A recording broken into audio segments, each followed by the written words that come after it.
우리 오늘 하나님 말씀 욥기서 보겠습니다. 욥기 1장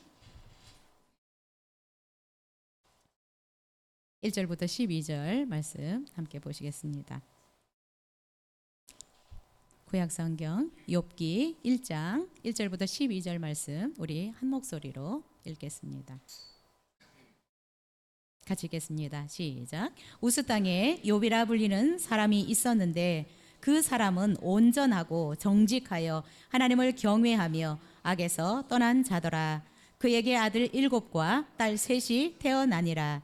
그의 소유물은 양이 7,000마리요 낙타가 3,000마리요 소가 500결이요 암나귀가 500마리이며 종도 많이 있었으니 이 사람은 동방 사람 중에 가장 훌륭한 자라. 그의 아들들이 자기 생일에 각각 자기의 집에서 잔치를 베풀고 그의 누이 3명도 청하여 함께 먹고 마시더라. 그들이 차례대로 잔치를 끝내면 욥이 그들을 불러다가 성결하게 하되 아침에 일어나서 그들의 명수대로 번제를 드렸으니 이는 욥이 말하기를 혹시 내 아들들이 죄를 범하여 마음으로 하나님을 욕되게 하였을까 함이라. 욥의 행위가 항상 이러하였더라. 하루는 하나님의 아들들이 와서 여호와 앞에 섰고 사탄도 그들 가운데에 온지라. 여호와께서 사탄에게 이르시되 내가 어디서 왔느냐. 사탄이 여호와께 대답하여 이르되 땅을 두루 돌아 여기저기 다녀왔나이다. 여호와께서 사탄에게 이르시되 네가 내 종 욥을 주의하여 보았느냐. 그와 같이 온전하고 정직하여 하나님을 경외하며 악에서 떠난 자는 세상에 없느니라. 사탄이 여호와께 대답하여 이르되 욥이 어찌 까닭 없이 하나님을 경외하리이까. 주께서 그와 그의 집과 그의 모든 소유물을 울타리로 두르심 때문이 아니니까. 주께서 그의 손으로 하는 바를 복되게 하사 그의 소유물이 땅에 넘치게 하셨음이니이다. 이제 주의 손을 펴서 그의 모든 소유물을 치소서. 그리하시면 틀림없이 주를 향하여 욕하지 않겠나이까. 여호와께서 사탄에게 이르시되 내가 그의 소유물을 다 내 손에 맡기노라. 다만 그의 몸에는 내 손을 대지 말지니라. 사탄이 곧 여호와 앞에서 물러가니라. 아멘. 네, 우리가 계속 하나님을 사랑한 사람들에 대해서 살펴보고 있는데 오늘은 하나님을 사랑한 욥에 대해서 함께 말씀 나누려고 합니다. 성경에 등장하는 인물들 중에 정말 우리가 존경하고 닮고 싶은 사람들을 보면 대부분 하나님께 철저하게 훈련받은 사람들이다라는 것을 알 수 있습니다. 아브라함이나 야곱이나 요셉, 그리고 모세, 다니엘, 다윗, 수많은 하나님의 사람들은 실제로 혹독한 상황에서 하나님께 훈련을 받은 사람들이고 이들이 결국 하나님 앞에 정말 멋지게 쓰임받았던 것을 우리는 알 수 있습니다. 그런데 하나님께 훈련을 받는 과정은 참 쉽지 않습니다. 하나님의 훈련은 때때로 우리가 이해하기가 어렵습니다. 이해가 안 돼요. 내가 왜 이런 상황 가운데 처해야 되는지, 내가 왜 이런 고통을 당해야 되는지 이해가 안 될 때가 많습니다. 그리고 누구에게 설명하기도 어려울 수도 있습니다. 우리가 잘 아는 이 본문에 등장하는 욥은 극심한 고난을 받은 대표적인 인물로 꼽힙니다. 고난 그러면 욥. 자, 그래서 어떤 사람들은 어떻게 욥과 같이 이런 삶을 살 수 있을까? 욥은 실제 인물이 아닐 거다. 가상의 인물일 거다라고 생각하는 사람들이 있습니다. 근데 오늘 본문에도 욥이 분명히 실제하는 인물이다. 어디서 살았던 사람이다라는 것을 말씀하고 있고요. 에스겔서에도 보면 이 욥을 거론하고 있는데 욥을 노아와 다니엘과 함께 대표적인 의인으로 얘기를 하고 있습니다. 야고보서에서 신약에서 야고보서에서 이 욥을 인내하는 대표적인 인물로 욥을 거론하고 있습니다. 욥은 에스겔서에도 또 야고보서에도 거론되는 신약과 구약에서 거론되는 실제 인물이다라는 것입니다. 자, 오늘은 하나님을 사랑한 욥에 대해서 우리가 포커스를 맞춰서 살펴보도록 하겠습니다. 자, 욥은 어떤 사람이냐? 1절 같이 읽겠습니다.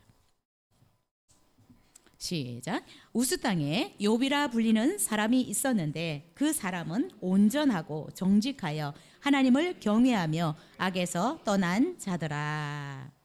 자, 1절을 통해서 보면 욥은 어떤 사람이냐? 하나님을 경외한 사람이다 라는 것을 볼 수 있습니다. 욥은 인내의 본을 보여주기 위한 가상 인물이 아니라 실제적으로 우스라는 땅에 살고 있던 실존하는 인물이다라는 것을 1절에서 분명하게 얘기하고 있습니다. 물론 이 우스라고 하는 이 지역은 뭐 지금 현대에서 정확하게 그 위치를 알 수는 없지만 욥기에서 사용되는 어떤 어휘들, 말, 그리고 지리적으로 언급되는 이런 부분들, 역사적인 배경 이런 것들을 통해서 우스 지역은 아라비아 북부 사막 지역이다라고 얘기를 하고 있고요. 에돔 지역이다라고 얘기를 하고 있습니다. 여러분, 그렇다면 욥은 이스라엘 본토 사람이 아니다. 이방이다라는 걸로 볼 수 있습니다. 자, 욥이 살았던 시대도 명확하지는 않습니다. 그래서 어떻게 욥이 어느 시대 사람인가를 볼 수 있느냐? 욥기에 나타나는 어떤 말씀들을 통해서 욥이 어느 시대 사람이다라는 것을 추정할 수 있는데, 우리가 욥기를 읽어봐서 알지만 욥기에는 역사적인 사실이 그렇게 많이 직접 거론되지 않아요. 그렇죠? 욥이 고난을 당하면서 자기의 어떤 푸념 같은 거, 이해되지 않는 부분을 막 토설하고 친구들이 와서 변론하고 이런 것들이지, 사실 역사적인 사실이 언급되어 있지 않아서 정확하게 어떤 시대 사람이다라는 것이 잘 알려지지 않았습니다. 그러나 오늘 본문을 통해서도 보면 결국 이 욥이 어느 시대 사람이냐? 아브라함과 같은 그런 족장 시대의 사람이다라고 얘기를 하고 있습니다. 왜 아브라함, 이삭, 야곱 이런 사람들 족장이라고 하잖아요. 그렇죠? 이 시대 사람들이다라고 생각을 하느냐 하면 이 아들들을 위해서 자기가 직접 이렇게 번제를 드리거든요. 이때는 제사장이 따로 없는 거죠. 그렇죠? 자기가 제사장처럼 이렇게 제사를 드리는 것으로 봐서 족장 시대의 사람이다. 아브라함 그 시대의 동시대의 사람들일 거라고 학자들은 보고 있습니다. 그리고 이 욥기의 내용을 보면 만약에 욥기가 아브라함 보다 만약에 모세 시대 뭐 이런 시대이면 뭐 이스라엘 백성들이 출애굽한 사건 아니면 모세를 통해서 받은 율법에 대한 내용들이 나오는데 욥기에서는 그런 내용들이 별로 안 나와요. 거의 안 나와요. 그래서 욥은 족장 시대 아브라함과 어쩌면 거의 동시대 사람일 거다라고 학자들은 얘기를 하고 있습니다. 자, 어떻든 그냥 굉장히 아브라함 시대에 좀 오래된 그런 시대 사람이다라는 것을 알 수 있고요. 오늘 근데 본문에서는 욥을 굉장히 칭찬하고 소개하고 있습니다. 욥이 어떤 사람이냐? 이방 지역, 에돔 지역, 뭐 북부, 뭐 그 사막 지역, 이 지역 사람이지만 욥을 어떻게 소개하고 있느냐? 온전하고 정직하고 하나님을 경외하고 악에서 떠난 사람이다라고 표현하고 있습니다. 그래서 저는 이 욥이 정말 하나님을 경외한 사람이다라고 말씀드리고 싶습니다. 욥을 온전하다라고 하는 것은 죄가 전혀 없다라는 말이 아니라 사람들로부터 비난받거나 책망받을 만한 사람이 아니다라는 거예요. 다른 사람들이 볼 때도 멋지게 산 거죠. 그렇죠? 손가락질 받을 만큼 그런 삶을 산 사람이 아니다. 굉장히 멋있게 살았던 사람인 것 같아요. 정직하다. 욥은 정직한 사람이다라고 얘기를 하고 있는데 좌로나 우로나 치우치지 않고 고든 길을 가면서 바른 삶을 살았던 사람이다. 하나님을 경외하는 사람이었다. 하나님을 경외한다라고 하는 것은 하나님을 사랑하고 하나님을 예배하는 삶을 살았던 사람이다라는 것입니다. 네 번째로 악에서 떠났다라고 하는 것은 여러분 성경에서 악에서 떠났다라고 하는 것은 이 죄를 하말티아라고 하는데 어떤 게 죄냐? 이 하나님의 뜻이라는 이 관역에 삶의 화살을 쏘았을 때 빗나간 것들. 그래서 악에서 떠났다라고 하는 것은 결국 하나님의 말씀을 따라서 선하게 살았다라는 것입니다. 욥이 이렇게 정말 하나님을 경외하는 멋진 삶을 살았던 사람이다라고 성경은 이야기하고 있습니다. 자, 이것은 1절에서 뿐만 아니라 하나님이 사탄에게 욥에 대해서 자랑을 할 때 똑같은 말을 쓰고 있습니다. 8절 한번 읽을까요? 시작. 여호와께서 사탄에게 이르시되 내가 내 종 욥을 주의하여 보았느냐. 그와 같이 온전하고 정직하여 하나님을 경외하며 악에서 떠난 자는 세상에 없느니라. 자, 하나님이 욥을 어떻게 보고 계시냐? 온전하다, 정직하다, 하나님을 경외하는 사람이다. 그리고 악에서 떠난 사람이고 욥과 같은 사람이 세상에 없다라고 하나님은 자랑하고 있습니다. 자, 욥이 시험을 받아서 사단의 유혹을 받아서, 유혹이라기보다 그냥 하나님이 허락하셔서 시험을 받았지만, 그래서 재산도 다 잃고 자녀들 다 죽었지만 그때도 욥은 온전함을 지켰다라고 얘기를 하고 있어요. 2장 3절에 보니까 내가 나를 충동하여, 사탄이 하나님을 충동해서 허락을 했지만 까닭 없이 그를 치게 하였지만, 잘못해서 친 것이 아니라 까닭 없이 치게 하였지만 욥이 여전히 자기의 온전함을 굳게 지켰다. 이게 무슨 말이에요? 정말 생각지도 못하는 사이에 모든 재산을 잃고 자녀들 다 잃고 질병까지 생겼지만 하나님 앞에서 막 살지 않았다. 막 살지 않았다. 온전함을 지켰다고. 누구에게도 책망받지 않게 살았다고. 하나님 앞에서나 사람 앞에서 정말 손깍지를, 너 그때는 그러더니 이래? 손가락질을 받을 만큼 살지 않았다라는, 온전함을 지켰다라는 것입니다. 욥의 아내도 이 부분을 인정합니다. 욥이 얼마나 하나님 앞에서 흐트러지지 않고 살았는지, 어려움을 당해도. 그의 아내가 욥에게 당신이 그래도 자기의 온전함을 굳게 지키느냐, 하나님을 욕하고 죽으라라고 했습니다. 그런데 욥은 이렇게 고백합니다. 27장에서 내가 죽기 전에는 나의 온전함을 버리지 아니할 것이라. 내가 내 공의를 굳게 잡고 놓지 아니하리니 내 마음이 나의 생애를 비우지 아니하리라. 내가 까닭 없이 이유도 모르고 모든 재산 다 잃고 10명 아이들 다 죽고 질병까지 이렇게 들었지만 나는 내가 나에게 손가락질 할 만큼 그렇게 살지 않을 것이다. 나는 죽어도 하나님 앞에서 내 모습이 흐트러지지 않을 거다라고 고백하고 있습니다. 참 멋있는 사람이죠. 그렇죠? 우리는 욥 그러면 고난이라고 생각하지만 욥은 정말로 하나님 앞에도 인정받고 칭찬받는, 하나님을 경외한, 악에서 떠난, 누가 보더라도 바르고 정직하게 살아가는 사람이었습니다.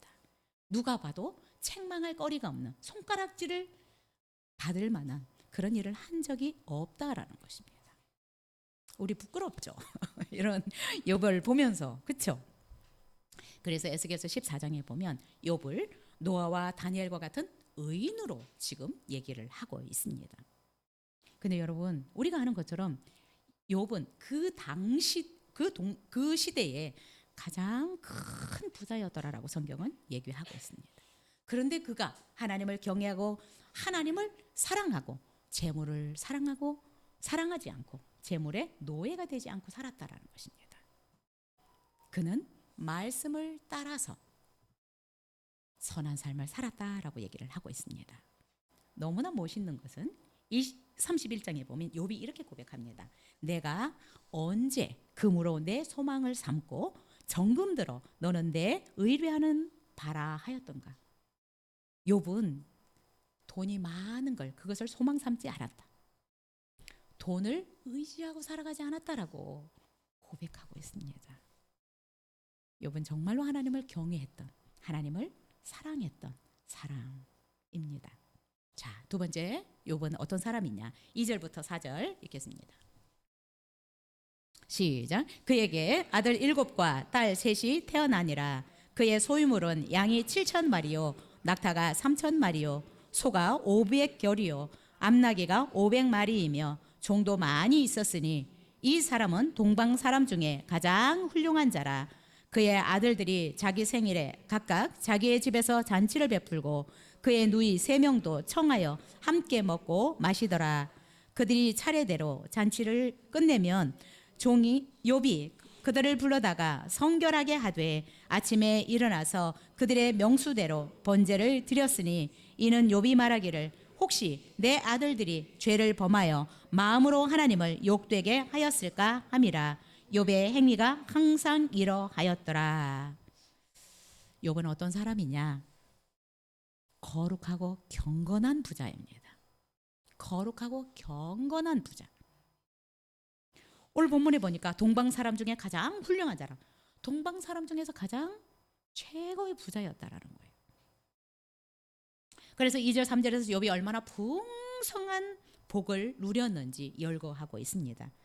욥은 아들이 7명, 딸이 3명, 10명의 자녀를 주었다. 이것도 축복의 한 형태입니다. 고대 히브리인들은 자녀를 많이 둔 것을 하나님이 주시는 큰 축복 중에 하나다라고 생각했습니다. 그래서 지금도 여러분 유대인들은 하나님이 주신 만큼 아이를 낳더라고요.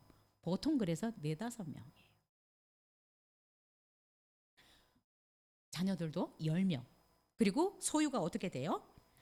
양이 7,000마리, 약대가 3,000마리, 소가 500결이. 결이라고 하는 것은 2마리를 한 결이라고 하거든요. 그럼 소가 1,000마리, 암나귀가 500마리, 종이 얼마나 많았는지 종이 많았더라라고 얘기를 하고 있습니다. 얼마나 큰 부자인지 동방에서는 최고 갑부였던 것 같아요. 오늘날로 말하면 대기업 총수 같은 그런 사람이다라는 생각이 듭니다. 어마어마한 부자였어. 자, 이런 부자가 되면 참 하나님 앞에서 믿음을 지키고 살아가는 거 쉽지 않을 것입니다. 여러분 사업을 하면서도 어때요? 법을 안 지키고 살아갈 수 있잖아요.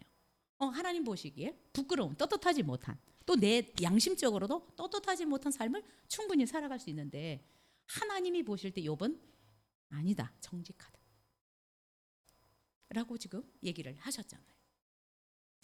뿐만 아니라 하나님을 경외하고 하나님의 말씀을 떠나지 않고 말씀대로 산 사람이다라는 거예요. 이 동방에서 최고 부자가 하나님 앞에서 이렇게 살아간다라고 하는 것이 정말로 쉽지 않았을 것 같아요. 그렇죠? 얼마나 바쁘겠어요. 얼마나 할 일이 많겠어요. 그렇지만 그는 정말 흐트러지지 않았다. 정직했다.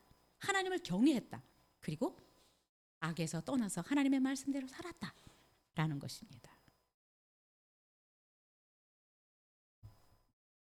그래서 31장에 보면 아까도 얘기한 것처럼 욥은 그렇게 재산이 많았지만 자기 재산에 소망을 두지 않았다. 순금으로 나는 너를 의지하고 살아라고 하지 않았다라는 것입니다. 많은 재물의 그 풍부함과 손으로 얻은 것으로 인해서 기뻐하지 않았다. 이것이 그의 기쁨이고 소망이 아니었다라는 것입니다. 재물에 소망을 두지 않고 재물을 의지하지 않고 재물의 안정감, 내가 이만큼 있으니까 나는 이제 안전해, 걱정 없어라고 하지 않았다라는 것입니다. 욥은 살아계신 하나님께 그의 소망을 두고 살았던 것을 오늘 본문을 통해서 볼 수 있습니다. 욥이 이렇게 갑부가 된 것은 하나님이 그의 모든 소유물을 구멍이 나서 빠지지 않도록 울타리로 지켜주셨기 때문이다. 그리고 욥이 하는 모든 일에 하나님이 복을 주셔서다라고 생각한 것입니다. 여러분 우리가 이것을 알면 우리의 초점, 우리의 마음이나 우리의 생각이나 우리의 시선의 초점을 재물에 두는 것이 아니라 복의 근원이신 하나님을 바라볼 수밖에 없습니다. 근데 우리가 자꾸 가끔 우리의 마음이나 우리의 생각이 이 물질의 안정감을 주려고 내가 있으면 조금 안심이 되단가 쌀을 옛날에 그죠 쌀 한 가마니 딱 팔아놓으면 마음이 안심이 된다고 하더라고요. 보릿고개 시절. 그런데 이게 쌀 한 가마니가 있어서 마음이 안심이 되고 돈이 막 하나서 안심이 된 것이 아니라 하나님이 소망이기 때문에 늘 하나님께 소망을 두고 살아가기 때문에 안정감이 있었던 사람이다라는 것입니다. 욥이 하나님을 이렇게 경외하고 말씀을 떠나지 않고 살아갔던 그 이유는 하나님이 내 재산을 지켜주셔야 나를 지켜주셔야 내가 이것도 유지하고 그 복을 누릴 수 있기 때문에, 하나님이 복을 주셔야 또한 내가 풍성한 삶을 살 수 있기 때문에 욥은 더 하나님을 경외하고 말씀을 떠나지 않고 하나님 앞에서나 자기 양심에 비추어서도 흐트러지지 않고 살려고 했다라고 생각이 듭니다. 여러분, 모든 복은 하나님께로부터 옵니다. 욥은 그것을 알았습니다. 그래서 재물에 소망을 두고 재물의 마음을 뺏기고 시간을 뺏기는 것이 아니라 자기 마음을 하나님께 고정하고 살았던 것입니다. 전심으로 하나님을 경외하고 정말 하나님의 뜻대로 살아가려고 힘썼던 사람입니다. 여러분, 복은 하나님께로 옵니다. 모든 복의 근원은 하나님이십니다. 복의 근원이 우리의 삶에 강림하셔야, 임재하셔야 우리의 재산이 지켜지고 또 우리가 하는 모든 일에 우리가 생각할 수 없는 그 플러스가 일어날 수 있는 것입니다. 자, 그런데 욥은 자신만 이렇게 거룩한 삶을 살았던 것이 아닙니다. 하나님을 경외하고 악에서 떠난 삶을 산 것이 아니라 그의 자녀들에게도 거룩한 삶을 살도록 가르치고 있는 것을 볼 수 있습니다. 우리 4절 5절 다시 읽겠습니다.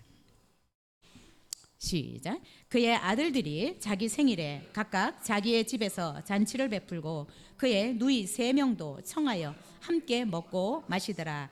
그들이 차례대로 잔치를 끝내면 욥이 그들을 불러다가 성결하게 하되 아침에 일어나서 그들의 명수대로 번제를 드렸으니 이는 욥이 말하기를 혹시 내 아들들이 죄를 범하여 마음으로 하나님을 욕되게 하였을까 함이라.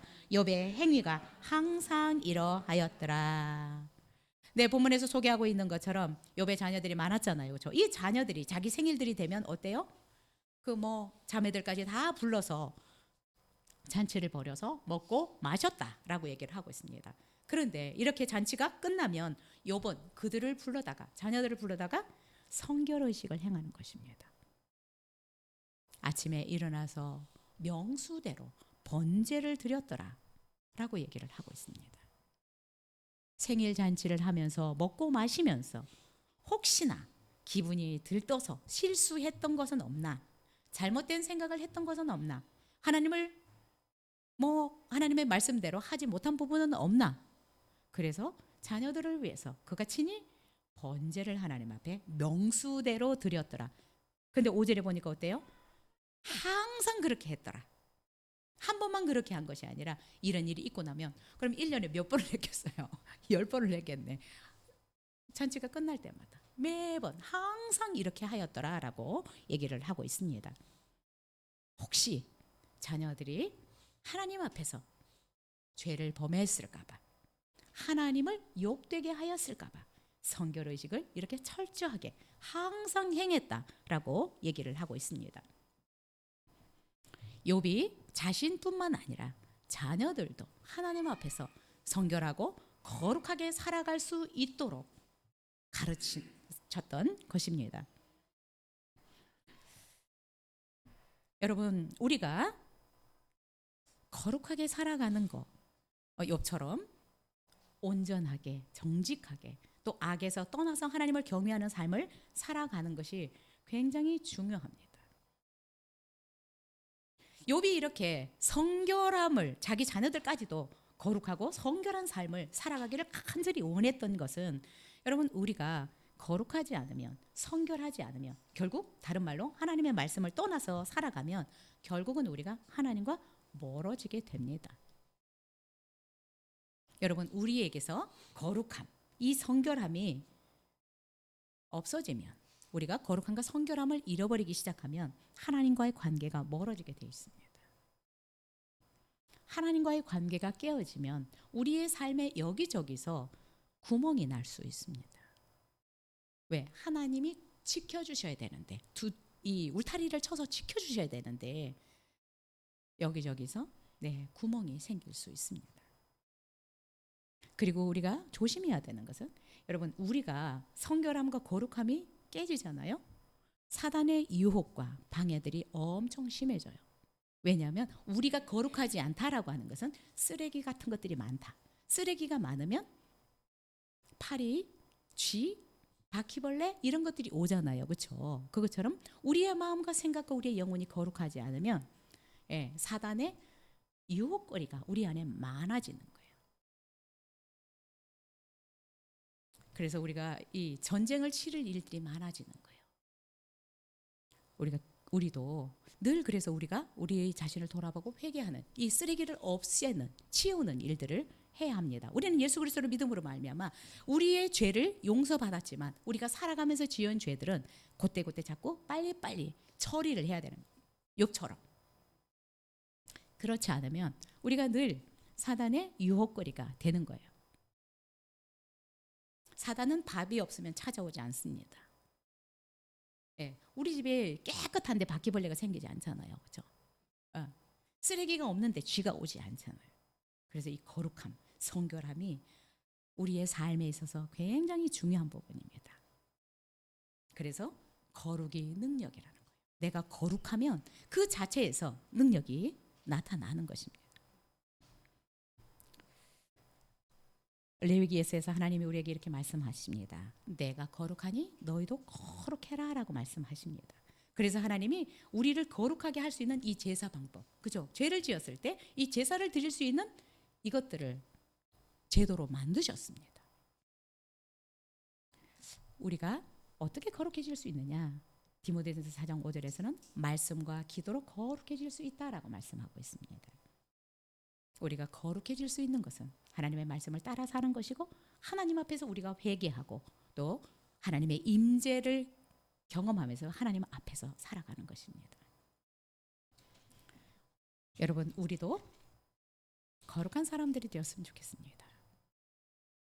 하나님 앞에서 인정받는 이것이 정말 하나님 앞에서 인정받게 될 때 우리도 거룩한 삶을 살아가게 될 때 우리의 삶의 능력이 나타나고 하나님의 철저한 울타리로 보호하심을 받게 돼서 우리가 하는 일이 구멍이 나지 않고 쌓이게 되는 것입니다. 욥은 철저하게 하나님 앞에서 거룩한 삶을 살았기 때문에 하나님이 그의 재산을 지켜주셨습니다. 하는 일에 복을 주셨습니다. 우리도 그냥 대충 살았는데 잘 돼야지 이게 아니라 여러분 거룩한 부자들이 되었으면 좋겠어요. 하나님 앞에서나 사람 앞에서나 내 양심에도 거리낌이 없는. 욥은 엄청 멋있는 말을 하더라고요. 내 양심이 나를 정죄하지 않을 만큼 살 것이다.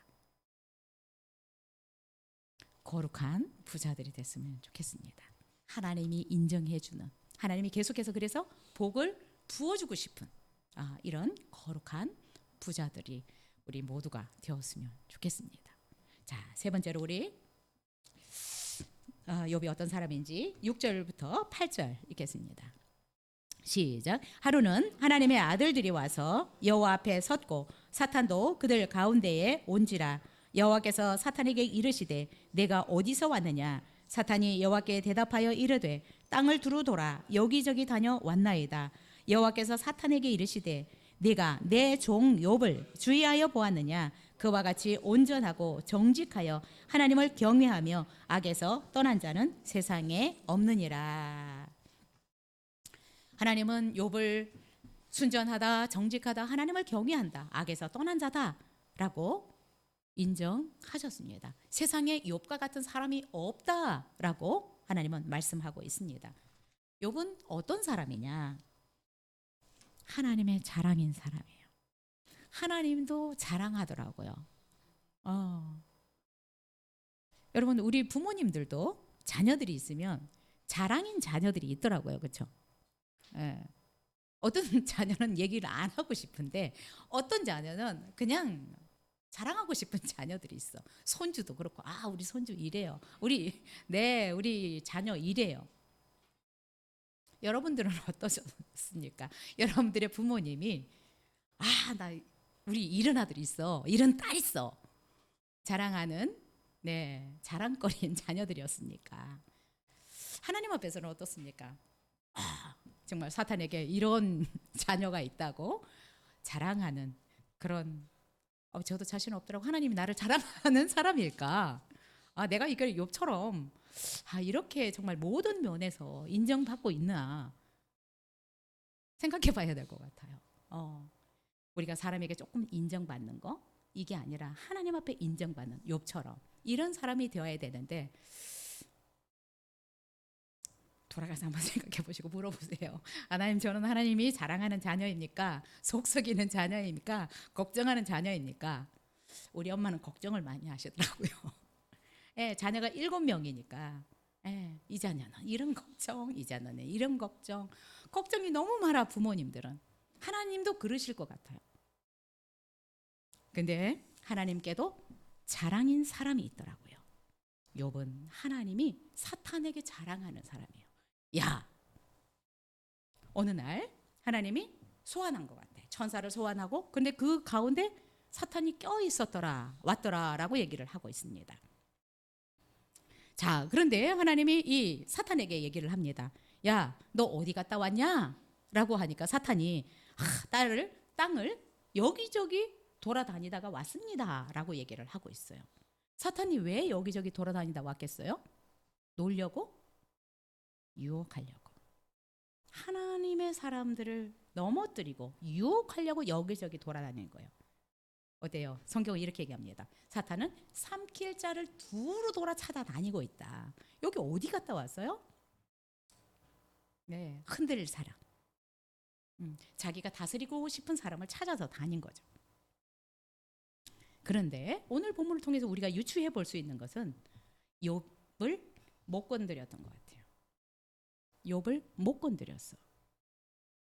보니까 욥에 대해서 못 건드렸다라는 생각이 드는 것이, 하나님이 이렇게 묻잖아요. 야, 내 종 욥을 네가 주위에서 봤느냐? 욥은 순전하고 정직하고 하나님을 경외하고 악에서 떠난 자야. 이렇게 사는 사람은 세상에 없어라고 자랑을 하는 거예요. 여러분, 우리가 정신 차리고 살아야 합니다. 사탄은 있습니다. 우리 눈에 보이지 않지만 끊임없이 우리의 틈을 노리고 있습니다.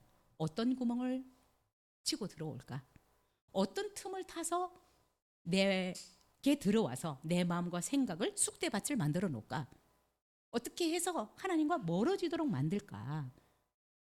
지금도 두루 돌아다니면서 누가 구멍이 있는지, 누가 틈이 있는지를 보고 있다는 것입니다. 그래서 여러분, 이 사탄의 동의어들이 참 많이 있습니다. 이 세상 임금이라고 표현하고 있어요. 요한복음에서는. 그리고 이 세상 신이다. 공중의 권세 잡은 자다. 거짓말장이이다. 살인자다. 왜 살인자예요? 하나님의 사람들 자꾸 죽이거든요. 그리고 사탄은 마지막 때 지옥에 던져질 자다라고 얘기를 하고 있고요. 결국 사람들을 미혹하지만 마지막 최종 목적지는 어디냐? 불과 유황못에 던져지는 것이 이들의 최후입니다. 사탄은 끊임없이 우리를 속이려고 하고 흔들어서 하나님과 멀어지도록 하지만 이들의 최후는 불못이요 유황못이다라고 얘기를 하고 있습니다. 그리고 사탄은 거짓말장이에요. 거짓의 압이라고 얘기를 하고 있습니다. 그래서 얼마나 우리를 교묘하게 잘 속이는지 몰라요. 우리는 그런 눈 뜨고 당할 때가 많아. 이게 사탄이 하는 것을 모르니까. 그래서 영적으로 안 깨어 있으면 우리도 사탄이 훅훅 들어와요. 우리의 마음과 생각 가운데서. 그래서 막 그저 전쟁이 일어나게 만들어. 사탄은 얼마나 거짓 정보를 우리에게 주는지 몰라요. 이간시키고 싸우게 만들어요. 여러분, 우리나라를 위해서도 기도해야 됩니다. 너무 많이 싸워. 어떤 거는 조금 달라도 협력하고 해야 되는데 너무 많이 싸워. 그래서 사탄이 하는 짓이라고 생각해요. 네. 자꾸 이간시켜. 그런데 우리가 잘 생각해야 됩니다. 거짓 정보들이 너무 많아요. 그렇죠? 유튜브도 너무 거짓 정보가 많다고 하더라고요. 거짓들이 너무 많아. 사탄은 끊임없이 우리를 흔들어서 쓰러뜨리고 하나님과 멀어지도록, 그래서 자기의 왕국으로 끌고 갈 사람들을 많이 만들려고 하는 것입니다. 하나님은 욥을 나의 종이라고 표현하고 있습니다. 하나님을 경외하고 악에서 떠난 세상에 이런 사람이 없다라고 사탄에게 자랑하고 있습니다. 하나님은 이 욥을 사탄이 어떤 방법으로 유혹을 해도 하나님을 떠나지 않을 사람으로 인정했다라고 생각이 듭니다. 그래서 하나님도 자신 있게 사탄에게 욥을 자랑하는 것 같아요. 저는 이것을 보면서 부모님도 자랑할 자식이 있으면 좋잖아요. 그렇죠? 하나님도 이렇게 정말 자랑할 사람이 있다는 것이 너무 좋았을 것 같아요. 그래서 우리는 하나님의 자랑인가? 하나님의 근심거리인가? 걱정거리인가? 욥은 정말 하나님을 경외하고 거룩한 삶을 살았기 때문에 하나님이 사탄에게 욥을 흔들어 보도록 허락을 하지 않았으면 접근할 수 없는 사람이에요. 그런데 하나님이 허락하셨기 때문에 그런 어려움들을 겪었던 것입니다. 여러분, 우리가 하나님이 우리를 보호하고 계시지만 여러분, 우리의 마음과 생각을 말씀과 기도로 늘 거룩하게 하지 않으면 우리에게 틈이 생기면 정말 사단은 교묘하게 그 틈을 타서 우리의 마음과 생각 가운데 들어와서 진짜 놀이터 삼아 살아갈 수 있거든요. 우리의 거룩함이 잘 지켜졌으면 좋겠고요. 어찌하든 우리가 이 세상 살아가면서 참 힘들고 고달프잖아요. 그렇지만 내가 할 수 있는 최선을 다해서 말씀대로 살려고 하고 기도의 삶을 살아가려고 하는 거 중요하다라는 생각이 듭니다. 욥은 항상 하나님을 경외하고 악에서 떠난 삶을 살았고 그의 자녀들까지도 거룩한 삶을 살도록 철저하게 가르쳤던 것을 볼 수 있습니다. 저와 여러분도 정말 하나님 앞에 자랑거리가 되었으면 좋겠고요. 또한 여러분의 부모님들에게도 여러분이 정말 자랑거리였으면 좋겠고 또 여러분의 직장에서도 상사가 여러분을 칭찬하고 자랑하는 그런 분들이 되었으면 좋겠습니다. 여러분, 우리가 정말 하나님의 자랑거리인 그런 삶을 살아가려면 욥에게서 우리가 조금 배워야 될 것 같습니다. 하나님을 경외하고 하나님의 말씀을 떠나지 않는 이런 삶을 살아가게 될 때 우리가 거룩함을 유지할 수 있고 또 그 거룩함을 통해서 철저하게 또 하나님의 지키심과 보호하심과 축복해 주심을 받을 수 있을 것이라고 생각이 됩니다. 에베소서 6장에서는 이렇게 사단이 때가 얼마 남지 않았기 때문에 예수님이 오시기 전까지만 사단들이 활동할 수 있는 시간입니다. 그래서 예수님이 오시기 얼마 안 남았기 때문에 이들은 물불을 가리지 않고 우리를 쓰러뜨리려고 여러분 모든 방법을 총동원하고 있습니다. 그래서 에베소서 6장에서는 우리가 전신 갑주를 입어야 된다. 우리의 생각으로 얼마나 부정적이고 불신하고 이런 생각들이 들어오는지 몰라요. 그죠? 구원의 투구를 딱 쓰고 의의 흉배를 붙이고 복음의 평안한 신발을 신고 믿음의 방패도 갖고 성령의 검도 취하라고 말씀하고 있습니다. 영적으로 우리가 이렇게 정말 전신을 무장하지 않으면 어떤 구멍으로 화살이 날라올지 모르는 겁니다. 정말 우리도 욥처럼 좀 어렵고 힘들지만 하나님의 자녀로서 이 자존심을 지키면서 살았으면 좋겠습니다. 내 양심에서 하나님 앞에서 또 사람들 앞에서도 정말 손가락질 받지 않는 책망받지 않을 수 있는 그런 거룩한 삶을 살아갈 수 있었으면 좋겠습니다. 그리고 우리가 우리 부모님의 자랑이기도 하고 우리 직장의 자랑이기도 하고 그렇지만 하나님 앞에서도 우리가 자랑거리였으면 좋겠어요. 하나님 우리는 100% 완벽해야 되는 것이 아니라 그래도 하나님은 우리가 이렇게 애쓰고 할 때 그래도 하나님이 참 기뻐하시고 또 격려하시고 계신다고 믿습니다. 100% 완벽하지 않지만 그러나 최선을 다하는 모습이 또 하나님의 기쁨일 것이라고 생각이 듭니다. 저는 또한 이런 생각도 해봤습니다. 우리 교회가 아직은 작지만 우리 교회가 하나님 앞에 거룩한 교회가 되기를 기도합니다. 늘. 그리고 우리 교회가 하나님의 기쁨인 교회가 됐으면 좋겠고 작지만 하나님의 자랑거리인 교회가 될 수 있기를 기도합니다. 예, 크다고 하나님이 다 자랑하는 것은 아닌 것 같고요, 그렇죠? 볼품 없는 것 같아도 우리가 하나님의 자랑거리일 수 있다라고 생각이 듭니다. 산소원교회 모든 성도님들과 우리 교회가 하나님 앞에 자랑이 되는 교회와 성도님들이 됐으면 좋겠고요. 우리가 이제 욥을 이렇게 보면서 참 우리의 모습은 아직 갈 길이 멀다라는 생각이 들지만, 말씀과 기도로 우리가 거룩해지고 때때로 좀 힘들지만 말씀에 순종하는 삶을 살아가기를 힘쓴다면 우리도 언젠가 조금씩 달라질 것이라고 생각이 들고, 뭐 이렇게 완벽하게 하나님 앞에 모든 분야에서 모든 영역에서 인정받지 못하지만 그래도 한 가지라도 있지 않을까 네, 이런 생각이 듭니다. 어쨌든 오늘도 이 말씀을 통해서 하나님께서 여러분 가운데 말씀하실 부분들이 있을 텐데 이번 한 주 동안도 말씀 붙들고 승리하는 저와 여러분이 되었으면 좋겠습니다. 기도하겠습니다. 살아계신 아버지 감사합니다. 오늘 하나님 아버지 귀한 말씀을 통해서 하나님 우리를 돌아볼 수 있도록 도와주신 것을 감사합니다.